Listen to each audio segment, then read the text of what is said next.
Hello viewers, இன்னைக்கு நம்ம பார்க்க போறது ஒன் பீஸ் எபிசோட் 190.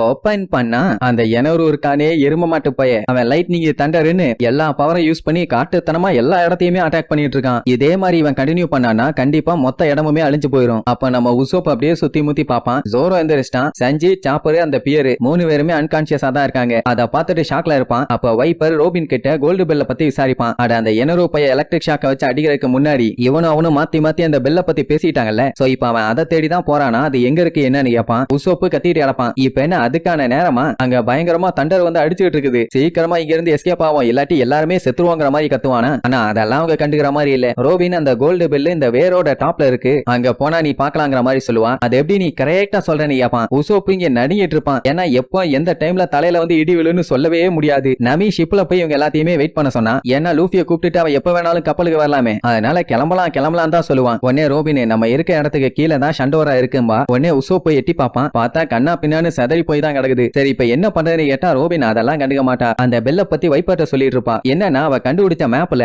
அந்த gold bell centre of the சிட்டில தான் இருந்துச்சு. இப்ப இவங்க இருக்காங்களே இதுதான் சென்டர் ஆஃப் த சிட்டி. இவளோட கணக்குப்படி அந்த லேண்ட் வந்து கரெக்டா இந்த வேர்ல சொருகும் போது அதுல இருந்து அந்த கோல்டு பெல் திருச்சு மேல போயிருச்சு. அப்படின்னா என்ன அர்த்தம்? அது மேலதான் இருக்குது. சோ இங்க இருந்து அவங்க மேல போகணும். அப்பதான் நம்ம ஸ்கை நைட்டுக்கே மேட்ரே புரியுது. அப்ப அந்த சிங்கிங் வாய்ஸ் அங்க இருந்து தான் வந்திருக்குன்னு. சோ எல்லாம் மேல பாத்துக்கிட்டு பேன்னு நிப்பாங்களா. அந்த டைம் அந்த வில்ல பைய அந்த ஜெயன் ஜாக்கோட உச்சிக்கே வந்துட்டான். இந்த இடத்துக்கெல்லாம் மத்தவங்க வந்து செக் பண்றதெல்லாம் ரொம்ப கஷ்டம். ஒரு கடவுளா என்னால மட்டும்தான் இது முடியும். சார் ரைட், எங்க அந்த கோல்டு பெல் இருக்குன்னு அப்படியே தேடுவோன்னு சுத்தி முத்தி பாத்துக்கிட்டே போவான். இங்க நம்ம லூஃபி அப்படியே வேகமா சுத்தி அந்த ஜெயன் ஜாக்ல மேல வருவானா. அப்படி வந்து பார்த்தா அங்க பில்டிங்ஸ் எல்லாம் நிறைய உடைஞ்சு கிடக்கும். கரெக்டா இப்ப லூஃபி இருக்க இடத்துக்கு மேலதான் அந்த எனரு கப்பல்ல இருக்கான். அவன்கிட்ட தான் மந்த்ரா பவர் இருக்கு. அதை வச்சு லூஃபி வந்ததை கண்டுபிடிச்சிட்டான். பரவாயில்லையே பையன் அவ்வளவு வெயிட்ட தூக்கிட்டு இவ்வளவு தூரம் வந்துட்டான். பயலுக்கு தில்லு ஜாஸ்தி தான் சொல்லிட்டு இருக்கும் போதே லூஃபி பார்த்துட்டு இங்கதான் இருக்கியா, அதோ வந்துட்டான்னு பிச்சுக்கிட்டு வருவான். ஐயோ இந்த கரப்பாம்பூச்சி தொல்லை தாங்க முடியல என்ன பண்ணிடுவான். அந்த ஜெயன் ஜாக்ல தண்டரை வச்சு அட்டாக் பண்ணுவானா. சோ அது பாதியா டேமேஜ் ஆகி அப்படியே சரியும். இத ஒன்ன வச்சுதான் நம்மளால வேகமா மேல ஏறி வந்துட்டு இருந்தான். அதுவே சரிஞ்சா என்ன ஆகும்? அப்படியே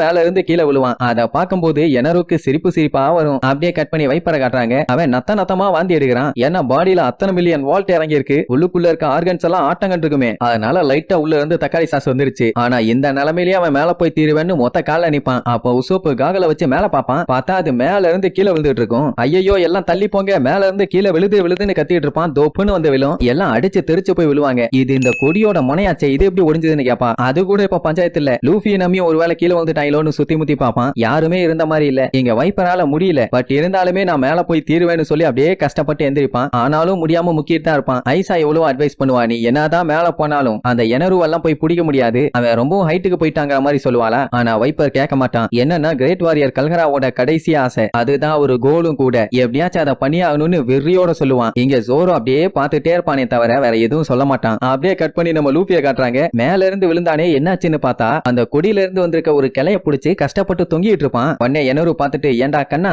இந்த நிலைமையில எப்படா கண்ணா நீ மேல வருவே, உன்னை பார்த்தா நேக்க சிப்பா வருதும்பா. அட பையன் பயங்கரமா தூங்கிட்டு இருக்கான். அந்த கோல்டோட வெயிட் அவனால தூக்கவே முடியல. இது இன்ட்ரெஸ்டிங்கா தான் இருக்கு. ஆனா இதை விட இன்ட்ரெஸ்டிங்கா ஒன்னு காட்டுறேன்னு டப்புன்னு இங்க இருந்து மறைஞ்சு வேற ஒரு இடத்துக்கு போய் அட்டாக் பண்ண ஆரம்பிச்சிருவான். அவன் தான் லைட்னிங் ஆச்சே, எங்க வேணாலும் சல்லுன்னு வேகமா போவானே. இங்க லூஃபி இந்த கேப்பை யூஸ் பண்ணி தான் நம்ம ஏதாச்சும் பண்ணணும்னு அந்த கோல்ட புடிச்சு அப்படியே மெதுவா மேல தூக்கி விடுவான். அவன் பாடியோ ரப்பரு. சோ என்ன ஆகும், பிளெக்சிபிளுக்கு அப்படியே ஸ்ப்ரிங் மாதிரி மேல கீழேன்னு வந்து ஒரு கட்டத்துல அந்த கோல்ட தூக்கிட்டு மேல வீசுவான். அந்த போர்ஸே அவனை அலேக்கா மேல தூக்கிட்டு போயிடும். அதை நம்பி பார்த்துட்டு ஆமா என்ன ஆச்சு இந்த பைத்தியக்கார பயலுக்கு, குரங்கு சேட்டை எல்லாத்தையுமே ஒண்ணு விடாம பண்றானே. அது சரி பேர்லயும் குரங்கு இருக்கு, பண்றதும் குரங்கு சேட்டை. சரி ரைட்டு அவ பாட்டுக்கு வருவா. இப்ப நம்மால மறுபடியும் மேல வந்துட்டான். ஆனா இதுக்கு மேலதான் போக ஆப்ஷன் இல்ல. இனி எப்படியாச்சும் மேல மட்டும் போயிட்டா வேலை முடிச்சுன்னு சொல்லிட்டு இருக்கும் போதே நமி அந்த வேவரை கொண்டு வந்து மேல விட்டு நான் உன்னை கண்டுபிடிச்சிட்டேன்பா, அத வண்டியை விட்டு ஏத்திட்டு தான் சொல்லுவியா, அது சரி நீங்க என்ன பண்ணிட்டு இருக்கேன்னு கேட்ட உடனே உன்னை கூப்பிட்டு போக தாண்டா வந்தேன் வெண்ணாம்பா. என்னன்னா சஞ்சீவ் உசோப்பும் சேர்ந்து இவளை காப்பாத்திட்டாங்க. எல்லாருமே இப்ப சேஃப்டியா கீழே தான் இருக்காங்க. அதனால நீ வந்துட்டீங்கன்னா நம்ம கிளம்பலாங்கிற மாதிரி சொல்லுவான். உடனே லூஃபிக்கு செம ஹாப்பி. அப்பாடா எல்லாரும் சேஃப்டியா இருக்காங்க, இனி எந்த பஞ்சாயத்தும் இல்லன்னு.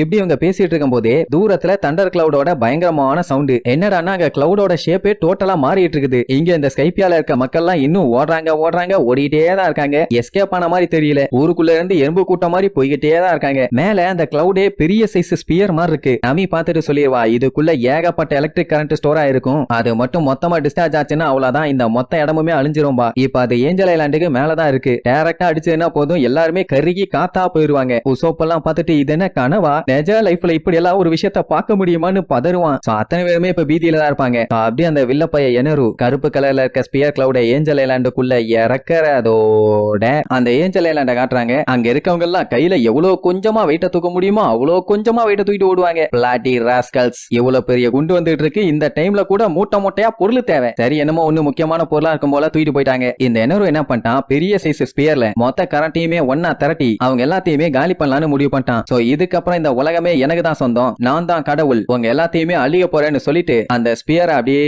இறக்குவானா. தூரத்துல இருந்து பார்த்துட்டு எல்லாருமே பதறுவாங்க, ஐயோ அந்த ஸ்பியர் ஏஞ்சல் ஐலாண்டு மேல போய் விழ போகுதுன்னு. சரி, மக்கள் எல்லாம் தப்பிச்சிட்டாங்கன்னு பார்த்தா இன்னும் உள்ளுக்குள்ள இருந்து வந்துகிட்டே தான் இருக்காங்க. ஆனா அதெல்லாம் அந்த வில்லப்பைய பார்த்துட்டு இருப்பானா. அந்த ஸ்பியரை அப்படியே போடுவான். அவ்வளவுதான், அந்த இடத்துல பயங்கரமான ஒரு ஸ்பிளாஷ். எல்லாருமே ஒரு செகண்ட் பார்த்துட்டு மிரண்டுருவாங்க. இப்ப அத்தனை பேத்துக்கு என்ன கவலைனா, எல்லாருமே இன்னும் அந்த ஐலாண்டை விட்டு வெளியில வரல. அது மட்டும் இல்லாம ஒயிட் பேரட்ஸ் எல்லாம் இவங்களை காப்பாத்துறதுக்காண்டி அவ்வளவு கஷ்டப்பட்டாங்க. ஆனா அவங்களுமே இன்னும் உள்ள இருந்து வெளியில வரல. அதுக்குள்ள அந்த ஸ்பியரை போட்டு எல்லாத்தையுமே கொன்னுட்டான். இந்த ஐலாண்ட்ல தான் இவங்க பிறந்து வளர்ந்தாங்க. ஆனா இப்போ அந்த ஐலாண்டே இல்ல, வெறும் பள்ளத்தாக்கு மட்டும்தான். வடிவேலு சொல்ற மாதிரி ஒரே பாம்பு 1.5 கிலோமீட்டருக்கு க்ளோஸ். அப்படியே எட்டி பார்த்தா பள்ள மட்டும்தான் இருக்கு. அவன் பண்ண அட்டாக்ல கடலா இருந்துச்சே மேகங்கள், அது கூட அழிஞ்சு போச்சு. எல்லாம் இத பார்த்து கவலையில இருந்தா அவன் மேல நின்னுகிட்டு வாவ் பார்க்க எவ்வளவு அருமையா இருக்குன்னு என்ஜாய் பண்ணிட்டு இருப்பான். அதாவது ஸ்கைனா இப்படித்தான் இருக்கணுமாமா. அட பேதியில போனவனே. அந்த டைம் உசோப்ப காட்டுறாங்க. அவனுக்கு உள்ளுக்குள்ள இருந்து வெளியில வரைக்கும் எல்லா இடமும் அப்படியே கிடுகிட்டு நடுங்கிட்டு இருக்கு. ஆமா, இப்படி ஒரு எக்ஸ்ப்ளோஷனை இதுக்கு முன்னாடி இவன் பார்த்ததே இல்ல. இப்ப அவ்வளவு பெரிய பிளாஸ்ட் ஆயுமே மேல இருந்து இன்னும் தண்டர் வந்துகிட்டே தான் இருக்கு. இதெல்லாம் பார்த்தே கன்ஃபார்ம் பண்ணிட்டான், கண்டிப்பா இவங்க உயிரோட இருக்க போறது இல்லன்னு. அப்ப ஸ்கை நைட்டோட மூஞ்ச பார்க்கணுமே, அப்படியே பேய் அடிச்ச மாதிரி இருக்கும். ஏன்னா அவன் ஏஞ்சல் ஐலாண்டையே மொத்தமா காலி பண்ணிட்டான். இவ்வளவு கொடூரமானவன் அவன்னு சொல்லி அங்கேயே மண்டி போட்டு ஃபீல் பண்ணுவாரு. அதை பார்த்துட்டு இருந்த மத்தவங்களுக்குமே என்ன சொல்றதுனே தெரியல. தலைய புடிச்சிட்டு அப்படியே கடுப்புல உட்காந்துட்டு இருப்பாரு. ஐயோ போச்சு, எல்லாம் போச்சுன்னு. இங்க கொனிசுக்கு சத்தம் மட்டும்தான் டம்மு டம்முன்னு கேட்கும். எப்ப தலையில வந்து இடி விழுன்னு சொல்லவே முடியாது. பட் இருந்தாலுமே ஃப்ரெண்ட்ஸ் எப்படியாச்சும் காப்பாத்தி ப்ளூ சீக்கு கொண்டு போயே ஆகணும்னு அவங்களுக்காண்டி வெயிட் பண்ணிட்டு இருப்பா. இங்க நமி லூஃபி கிட்ட வா நம்ம ஷிப்புக்கு போலாம், ஏன்னா இதுக்கப்புறம் இங்க இருந்தா நமக்கு தான் ஆபத்தும்பா. இப்படி எல்லாம் சொன்னா மட்டும் என்ன லூஃபி கேப்பானா,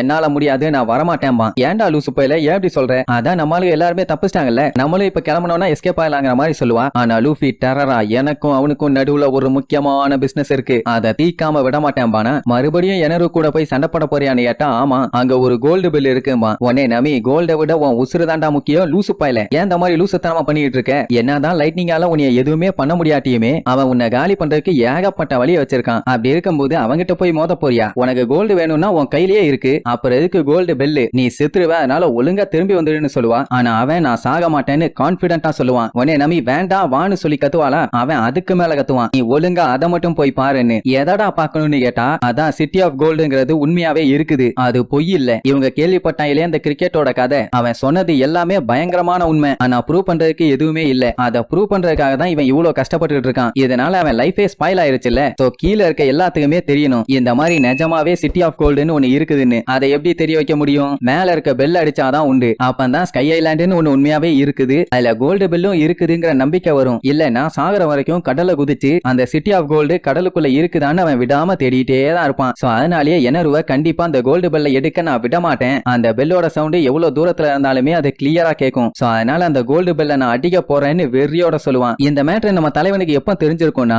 இவங்க காட்டுக்குள்ள வரும்போது ரோபின் அந்த கோல்டு பெல்ல பத்தி சொல்லியிருப்பா. அதாவது நோலாண்ட் புக்ல அதை மென்ஷன் பண்ணியிருந்தாங்களாமா. இந்த விஷயத்தை நம்ம லூஃபி துருவி கேட்டிருப்பானா. ஏன்டா அப்படி கேக்குறான்னு கேட்டா என்கிட்ட ஒரு ஐடியா இருக்கும்பா. என்ன ஐடியான்னு கேட்டா அந்த பெல்ல அடிக்க போறானாமா. ஏன்னா அப்பந்தானே கிரிக்கெட் கீழே இருக்க குரங்க மாட்டேனுங்க எல்லாத்துக்குமே தெரிய வரும், மேல நிஜமாவே இப்படி ஒரு ஐலாண்ட் இருக்குன்னு. அதை அப்பா விளையாட்டா சொன்ன மாதிரி தான் சொல்லியிருப்பான். ஆனா பையன் சீரியஸாவே அதை பண்ணி ஆகணும்னு முடிவு பண்ணியிருக்கான். நம்ம தலைவர் தான் ஒரு வாட்டி முடிவு பண்ணிட்டாருன்னா அவர் பேச்ச அவரே திருப்பி கேட்க மாட்டாரு. அதனால கன்ஃபார்மா அவன் பெல் அடிக்கிற வரைக்கும் விடவே மாட்டான்னு ஜோரோ சொல்லுவானா. உசோப்பெல்லாம் முடிவே பண்ணிட்டான் நமக்கு டெத் கன்ஃபார்ம்னு. முன்னாடினா பரவாயில்ல, இப்ப வானத்துல இருந்து மலை மாதிரி இடி விழுந்துட்டு இருக்கு. இந்த மாதிரி டைம்ல அவன் போய் பெல் அடிச்சே ஆகணுமாங்கிற மாதிரி கேப்பா. எது பெல் அடிக்க போறானான்னு வைப்பர் ஷாக் ஆவான். ஆமா, இப்ப நமி என்னதான் அவனை தடுக்கணும்னு போனாலும் அவனை தடுக்கவும் முடியாது, கண்டிப்பா அவன் வரவும் மாட்டான். கண்டிப்பா எனருவ வச்சு செய்வான்னு சொல்லுவானா. அதே நேரம் இங்க நம்ம பையன் கரெக்டா கப்பல் அவனுக்கு மேல வரும்போது கையை விட்டு புடிச்சிருவான். கீழே கோல்டு ஒரு சைடு இழுத்துட்டு இருக்குது, மேல அந்த கப்பலை புடிச்சு தொங்கிட்டு இருப்பான். இது தெரிஞ்சவனே எனரு வந்து நின்னு கேவலமா சிரிச்சு, ஏனாப்பா கப்பல்ல பெர்மிஷன் இல்லாம ஏறன்னு சொல்லி கையை தட்டி விட்டுருவான். உடனே மேல இருந்து கீழே ஐயோன்னு கத்திட்டு வந்து போத்துன்னு விழுவானா.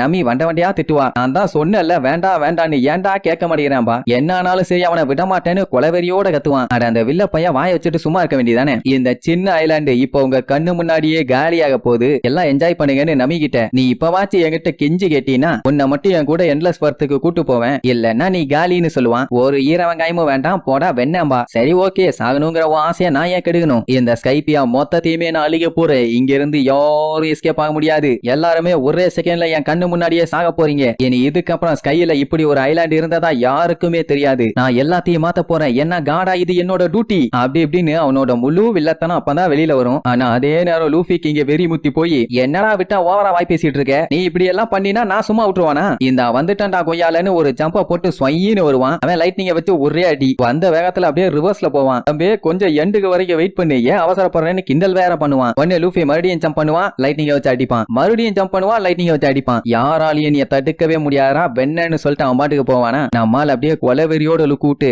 டேம் இட் உன்னை விட மாட்டேன்டாம்பா. அப்ப அவன் பழைய விஷயத்தெல்லாம் யோசிச்சு பார்ப்பான். என்னன்னா அந்த கிரிக்கெட் ரொம்ப கஷ்டப்பட்டு தான் ஸ்கைப்பியாக்கு நம்ம ஆளுகளை அனுப்பி வச்சாங்க. ஆனா இப்ப அதெல்லாமே வீணா போகுது இல்ல. சோ லூஃபியால அதை சுத்தமா ஏத்துக்க முடியல. ஏன்னா அவங்க ஜெனரேஷனோட பேரே கெட்டு போயிருக்கு. அந்த நோலாண்ட் உண்மையாதான் சொல்லியிருக்கான்னு ப்ரூவ் பண்றதுக்கு இப்ப அந்த பெல் அடிச்சாதான் உண்டு. அதனால அந்த பெல்ல அடிக்காம விட மாட்டேன்னு நம்மால கொலவெறியோட எந்திரிச்சு தொண்டகிளிய கத்துறதோட இந்த எபிசோடுக்கு எண்டு கார்டு போட்டு முடிக்கிறாங்க.